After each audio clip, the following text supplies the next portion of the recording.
back to another week of More Sewing with Michele. I want to thank you once again for taking some time out of your day and spending it with me. And today, I've got something really cool to show you. It's something I've been using for years. And when I'm doing applique or when I'm cutting special things, these are the scissors that I go to. Now, you may be wondering, what the heck? What is so special about these scissors? Why do I need another pair of scissors? But you do. These are serrated scissors, and I've got two pairs to show you today. And I'm going to explain why serrated scissors are beneficial and so important when you're cutting certain fabrics. And I'm going to show you and give a demo as to what they can do for you. So let's get down to it. Let's talk about serrated scissors. Let's get going. Okay, so let's dive into serrated scissors. Now, if you haven't seen a serrated pair of scissors before, let me explain what they actually are. They come in different sizes. We have two of them here today.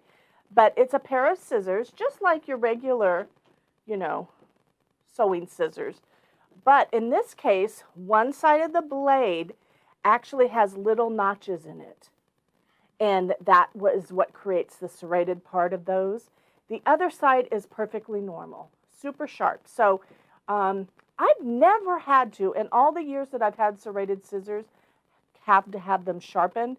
But if you did need to sharpen your serrated scissors, a lot of people have a myth that you can't sharpen serrated scissors. That's not the case. All you have to do is sharpen the one side. This side, the teeth, you don't want to sharpen anyway. So you can sharpen serrated scissors. But if you hear that, let me cut close to me. They actually make a special type of sound. And that's why every once in a while I'll grab a pair of scissors and I'm like, oh, they're my serrated pair, because they do have a special sound to them. But with that said, those teeth actually grip. They grip the fabric so that when you're cutting, they don't run away. Now, how many of you have noticed that when you cut regular fabric with your regular scissors, it's almost like that fabric's going, no, and it starts running away from you.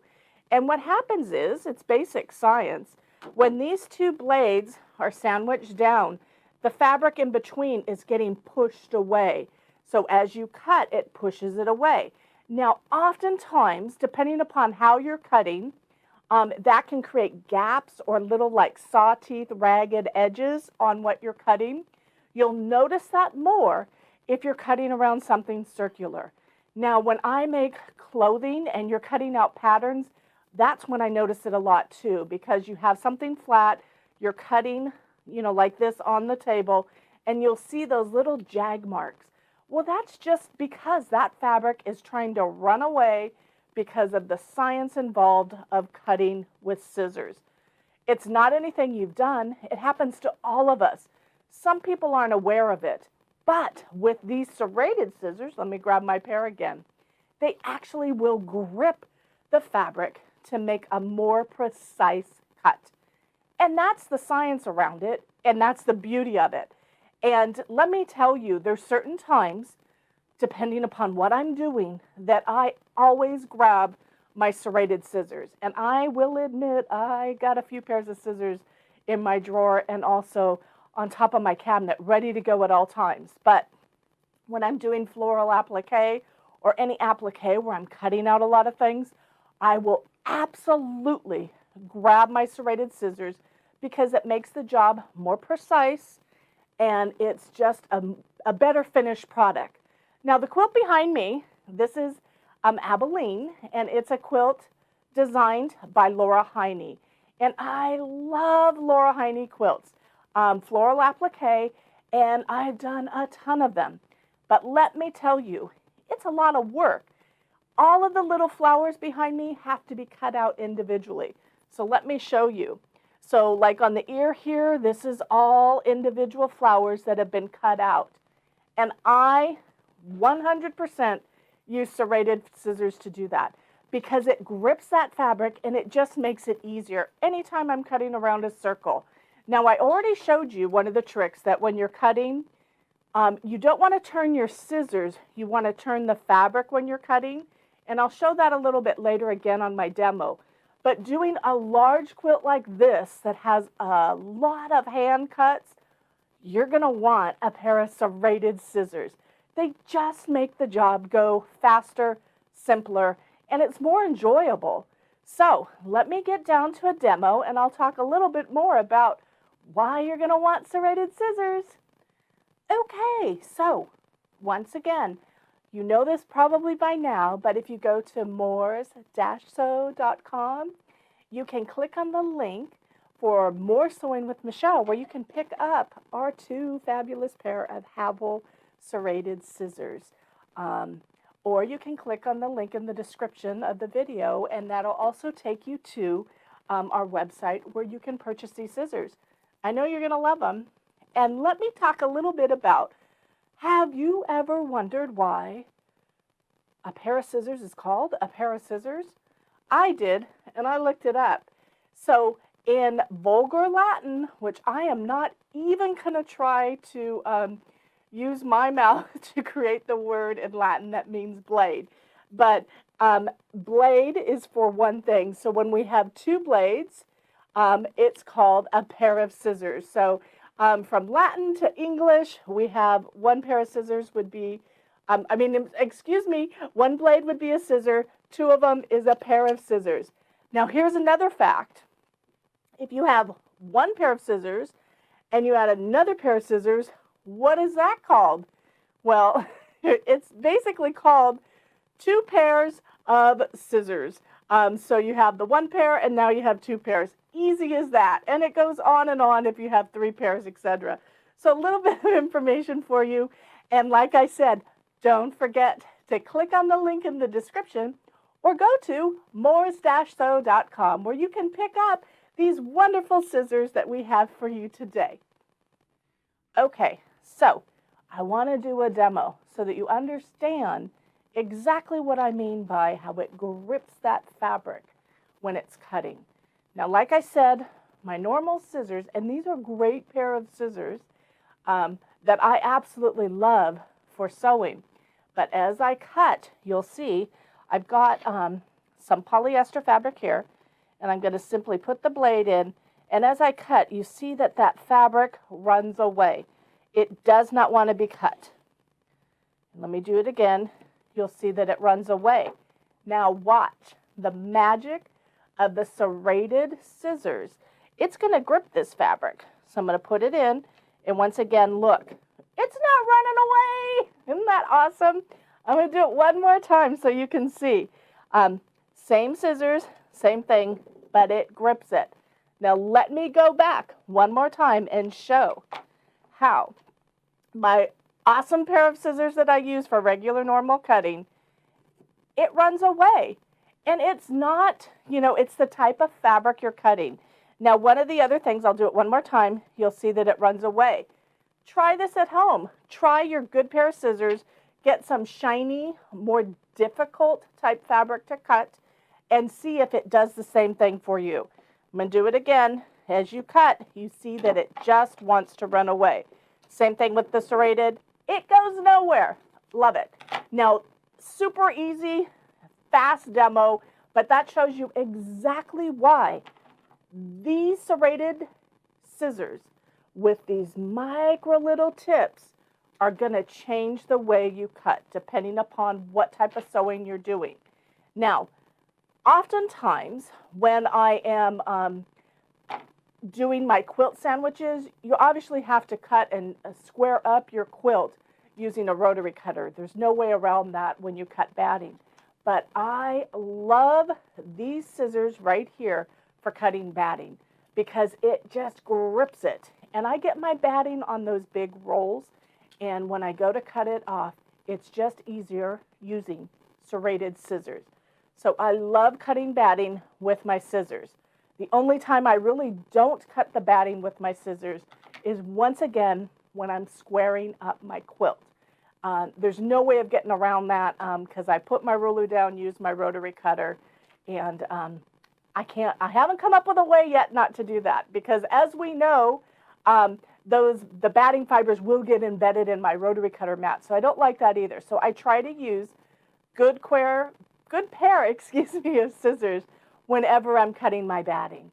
And like I said before, the quilt behind me, whenever I do applique and I'm cutting around, I will also use my serrated scissors. And like I said, we have two different types here today. I'm going to dive in a little bit deeper as to what the advantages are to the two different scissors now. Okay, so we've got two different pairs. We have the 8.5-inch serrated edge, and then we also have the 6-inch serrated edge. Now let me talk a little bit about the differences between the two. Now they both are made of Japanese durable steel, and they both have the one blade. Let me hold this one real close so you can see. One blade here that has those little serrated teeth, and the other blade is just a straight. And like I said, I think it's better if I do it here. I'm afraid I'm going to cut my hair though, but it makes that wonderful noise, both pairs, when they do that. Now this pair here actually has, the 8.5-inch has a non-stick coating on it made of Teflon. So that one's a little bit different here. Both pairs are completely ergonomic. So they're made so that they're not going to cause stress to your thumb when you're actually cutting. So they're both a good pair of scissors for when you're going to be cutting a lot. The 8.5-inch blade, like I said, has that Teflon coated. They both have the purple on it, which to me is a big plus, but maybe not to everyone. So that's the 8.5-inch serrated scissor. Now let's go on to the 6-inch. Now the 6-inch you'll see has a different handle, and it also has a cap.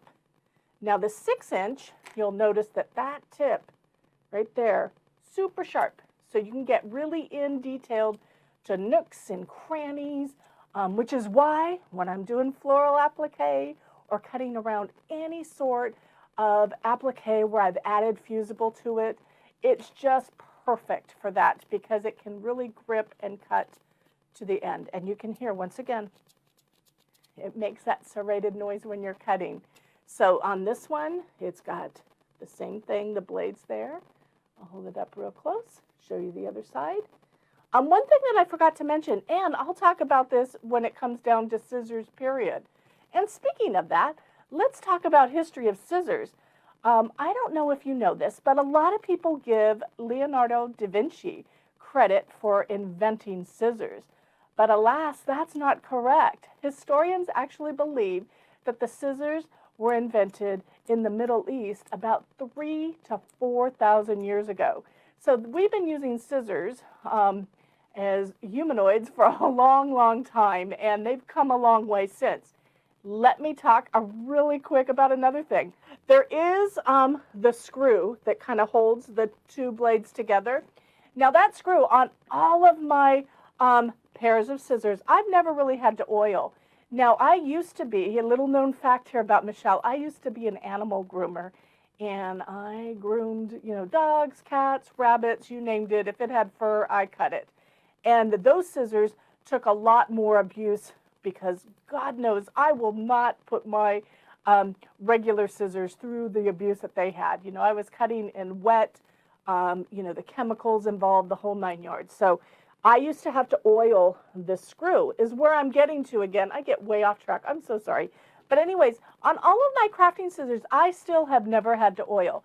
But if you do not keep your scissors in an environment where they're kept dry and there's a constant level, like if they're out in really hot desert type things or probably even really cold, you may want to every once in a while, depending upon where you live in your climate, just add a drop of oil there to keep them lubricated. But other than that, like I said, I've been living in California my whole life, and I've never had to oil my scissors except when I was a groomer. So one little maintenance that you have to do as far as, and then the other thing would be sharpening. And with serrated scissors, like I mentioned before, you would only sharpen the one side. This is the serrated side. You would only be sharpening this side, and then they'll be nice and sharp for years to come. But Let's go back to the small ones here, the 6-inch. So you'll see that they have a different handle, and it's made more for cutting around smaller things. And they have a cap. You know how I feel about caps. And my scissors downstairs, I always keep capped. Now, generally, you're going to notice anytime there's a cap on a scissor, the reason is because the tip of these scissors are really fine and they go to a very sharp point. And if I was to push that in right here, I would hurt myself. And I've done that with my pair of scissors. I was going to put the cap on, I missed, and I stabbed myself in the finger with just the tip of these scissors. So you do want to keep them capped when you're not using it. And one of the things that I love about these Havel ones is the cap goes on either way. I have some scissors that the cap only goes on in one direction. So these are really nice and love them. So that's the difference between these two scissors here. So we have the 8.5 and we have the 6-inch. Love them both. Now, let me talk a little bit more about why I love serrated scissors. If you are cutting anything like I showed you, the slippery, shiny silks, satins, vinyls, minky, oh my gosh, the serrated scissors cut through minky like butter, but they're going to make the cutting of any type of difficult type shiny or fabrics that kind of run away from you. They're going to make cutting those fabric super easy and like butter. So that's a great thing. So you're going to want to pick up either one of these scissors. And like I said, I would want both because to me they do completely different things. This one, like I said, I use for cutting my batting, cutting through large areas of like a quilt sandwich. That's one thing I totally forgot to mention. So when you're cutting through, when I finish up my quilt sandwich and I've done all my stitching, before I square my quilt up, I like to cut off all the funky edges. So the extra backing, the extra batting, and sometimes even the top fabric. So I go around and I use my serrated scissors and I trim up everything to about a 1/4 inch away from where I'm going to be squaring it up. And it just makes it easier for me because if you don't do that, you're going to have multiple layers and it makes it too large to when you're actually squaring things up. It just helps me focus on what I'm doing. And so I like to get rid of all the riffraff before I actually square up my quilt. So once again, these scissors are great for going through multiple layers of stuff. Even if you just had 2 layers of batting and a top, it's going to go through all of those layers. Kind of like when you think about your walking foot, how it kind of clamps everything together and goes through. It's the same idea. These large 8.5 inch serrated scissors are going to cut through all those layers at one time, and it's just going to be a lot easier for you. How many people have had a pair of scissors? I don't want to hold up these because these are one of my favorite ones, but a regular pair of scissors where you're like hacking. You're like cut, cut, cut, cut, cut, trying to get through stuff. These ones, these serrated scissors, are going to prevent you from having to waste your time hacking with your scissors. They just really grip it and make it super easy for you. So that's why I love serrated scissors. Okay, everyone. So once again, I want to thank you for joining me on More Sewing with Michele. And don't forget, pick up these 2 scissors on moors-sew.com or click on the link in the description. I've had a fabulous time. I hope you did too. And I look forward to seeing you again next week on More Sewing with Michele. Bye-bye.